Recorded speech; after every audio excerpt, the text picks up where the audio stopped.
नारद, अब मैं तुम्हारे सामने कलयुग का विस्तार से वर्णन करने जा रहा हूँ, ध्यान देकर सुनो। कली के 2500 साल बीतने पर देवी सरस्वती धरती का त्याग कर देंगी। इसके बाद 5000 साल बीतने पर देवी गंगा और यमुना भी पृथ्वी का त्याग करके वैकुंठ लौट जाएंगी। इनके साथ ही काशी और वृंदावन को छोड़कर अन्य सभी तीर्थ भगवान श्री हरि की आज्ञा से देवियों के साथ वैकुंठ चले जाएंगे।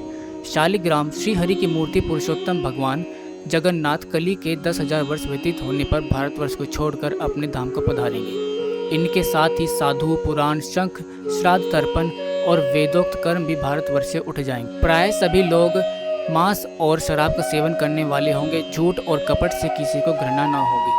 सभी पुरुष स्त्रियों के अधीन होकर रहेंगे।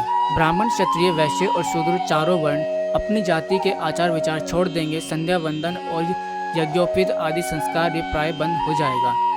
चारों ही वर्ण मलेच्छ समान आचरण करेंगे। सभी अपने शास्त्रों को छोड़कर मलेच्छ शास्त्र पढ़ेंगे। संपूर्ण प्राणियों में सत्य का अभाव हो जाएगा। जमीन पर धान्य नहीं उपजेंगे। वृक्ष फलहीन हो जाएंगे। गायों में दूध देने की शक्ति नहीं रहेगी। चारों वर्णों में धर्म की हानि होगी। राजाओं का तेज अस्तित्व समाप्त हो जाएगा। प्रजा भयानक कर के भारों से अत्यंत कष्ट पाएगी। नारद, कली के मनुष्य अश्लील भाषी, धूर्त, सत और असत्यवादी होंगे। कली में सभी स्त्री और पुरुष रोगी, थोड़ी उम्र वाले, युवा अवस्था से रहित होंगे। 16 वर्ष में ही उनके सिर के बाल पक जाएंगे। 20 वर्ष में उन्हें बुढ़ापा घेर लेगा। कलयुग में भगवान नाम बेचा जाएगा। मिथ्या दान होगा। मनुष्य अपनी कीर्ति बढ़ाने के लिए दान देकर उसे पुनः वापस ले लेगा। कलयुग में स्त्री और पतियों का निर्णय नहीं हो सकेगा, अर्थात सभी स्त्री पुरुष अवैध व्यवहार करेंगे। सभी एक दूसरे की हिंसा करने वाले एवं नरघाती होंगे। घोर कली में प्राय सभी मलेच्छ हो जाएंगे। इस प्रकार जब हर जगह से कलयुग आ जाएगा तब सारी पृथ्वी मलेच्छों से भर जाएगी।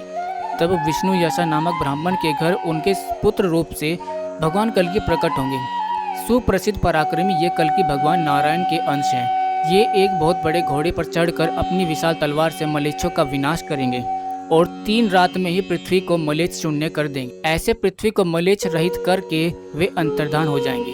तब एक बार पृथ्वी पर अराजकता फैल जाएगी। डाकू सर्वत्र लूटपाट मचाने लगेंगे। इसके बाद मोटी धारा में असीम जल बरसने लगेगा।